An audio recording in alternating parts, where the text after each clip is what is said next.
Bueno, este, lo otro que les voy a pasar, o sea, a mí me gusta siempre leerles algo y tiene que ver con eso de que nunca vamos a ser igual que mamá o que papá.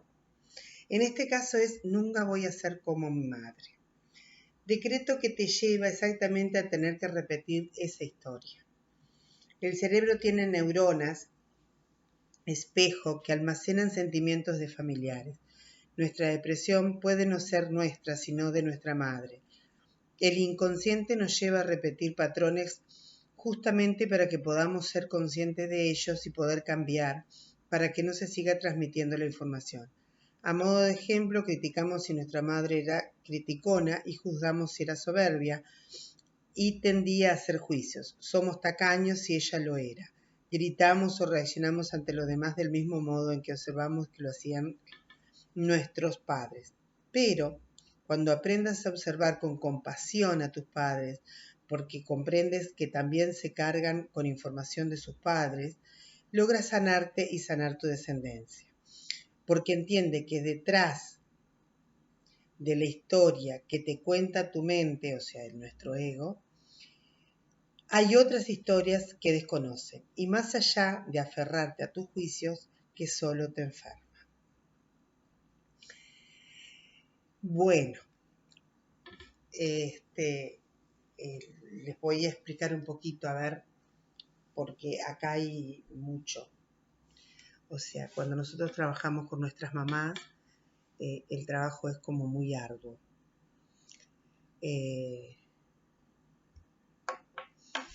Nosotros no queremos ser como mamá, ¿verdad? Pero a la vez pasamos a ser idénticas por memoria de nuestras células,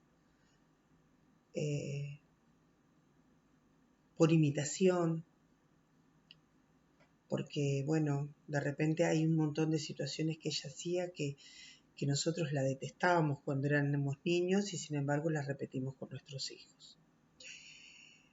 En lo particular, yo perdí a mi mamá, creo que ya lo hemos hablado, cuando era muy jovencita, muy jovencita, casi una niña. Entonces no tenía muchos patrones a seguir.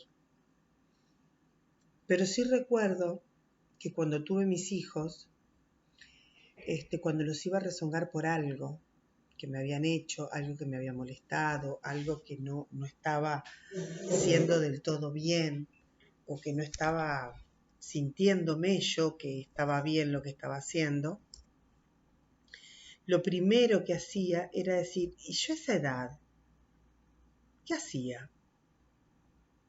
Ustedes van a decir o van a pensar que es porque uno tiene un crecimiento espiritual. No. Yo me preguntaba eso porque siempre consideré que yo a mis hijos los quería criar o los quería tener con las mejores condiciones. ¿Está? Pero eso no quiere decir que yo lo quisiera criar así, pudiera ser así. Entonces, ¿qué era lo que yo hacía? Me cuestionaba permanentemente si lo que estaba haciendo con mis hijos no era repetir cosas que a mí no me gustaban. Entonces, si les cuento esto porque es algo gracioso. Yo detestaba dormir la siesta y me obligaban a dormir la siesta, y más en un pueblo en el interior, era caótico si no dormías, o por lo menos tenías que estar encerrado. De 1 a 4 yo creo que era sagrado, hasta los comercios cerraban. Y ustedes saben que cuando yo tuve mis hijos, obviamente ellos tampoco querían dormir siesta, y yo estaba agotada, en verano principalmente. Estaba agotada, trabajaba, atendía la casa, criaba a los nenes, o sea, llegaba un momento que no podía más con la vida. Entonces yo quería cestear. Y me acuerdo que le decía a mi hijo, porque se llevan una diferencia de 5 años, a mi hijo el grande le decía, mi amor, ¿vamos a descansar el cuerpito un ratito? Pero no dormimos, me decía él. No, le decía yo. Y obviamente se dormía a los 2 segundos.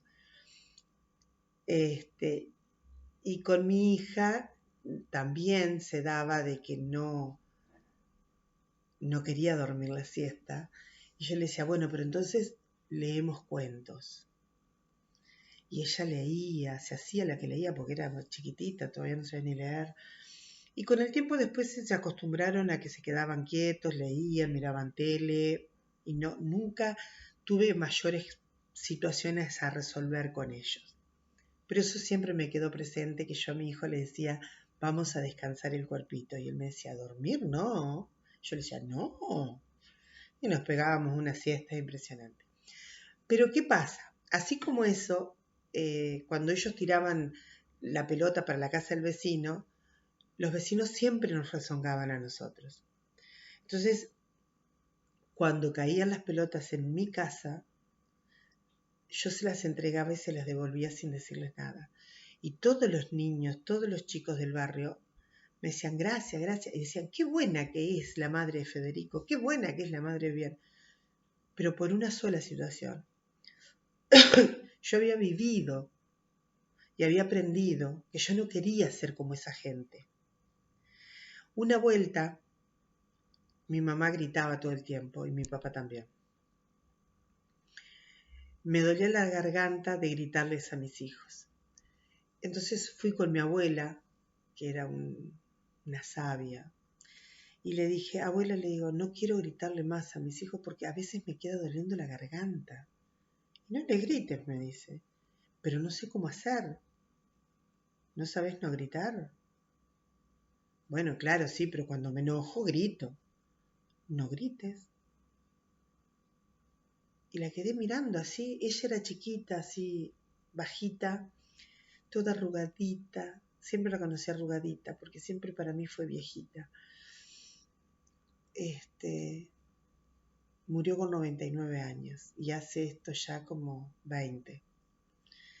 Y me acuerdo que, bueno, fue esa sensación de decir, ¿cómo tengo que hacer para no gritar? Y aprendí, cada vez que me venían las ganas de gritar, de decir, no voy a gritar. Le decía, chiquilines, vayan adentro un minuto que tengo que hablar con ustedes. Y un día yo les hablaba mucho, los saturaba. La tortura más grande era venir a hablar conmigo. O sea, vas a charlar con mamá. Te portaste mal, vas a charlar con mamá. Y un día mi hijo me dijo, poneme en penitencia, pero no quiero hablar, mamá. Imagínense.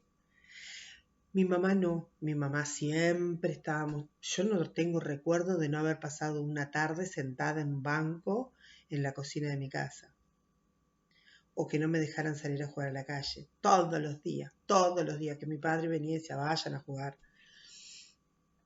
Porque pasábamos todo el tiempo haciendo travesuras y mamá nos ponía en penitencia. A veces nosotros le decíamos, ¿cuánto tiempo para podernos ir? Porque ella se olvidaba y te dejaba sentada toda la tarde igual. Entonces nosotros le decíamos, ¿cuánto tiempo con mi hermano? Ya éramos más grandes, ¿no? Y así pasamos muchísimo tiempo. Yo cambié el no ser igual a mi mamá. Pero lo cambié por un tema de todo lo que a mí me dolió, todas las penitencias, todas las cosas los gritos, todas esas cosas que ellos hicieron y que a mí me molestaba muchísimo. Entonces yo lo cambié. Pero eso no significa que todo el mundo lo pueda hacer. Entonces, tomen conciencia, piensen qué hacían ustedes a la edad de sus hijos o de sus nietos, porque yo hoy tengo nietos de 3 años que es el amor más hermoso y otra de 10, y tengo 2 más que ahora no los estoy viendo, pero que no importa, o sea, trato de ponerme en el lugar de esos niños. Es decir, bueno, si hace tal cosa, y sí, yo la hacía. Y si dice tal cosa, y yo también lo hacía. ¿Entienden? O sea, es recordar, perdón, que era lo que nosotros hacíamos. Y eso nos va a ayudar muchísimo a poder salir adelante y a no ser igual que nuestras madres. Así que bueno, los dejo por acá, les mando un beso enorme, que tengan mucho éxito.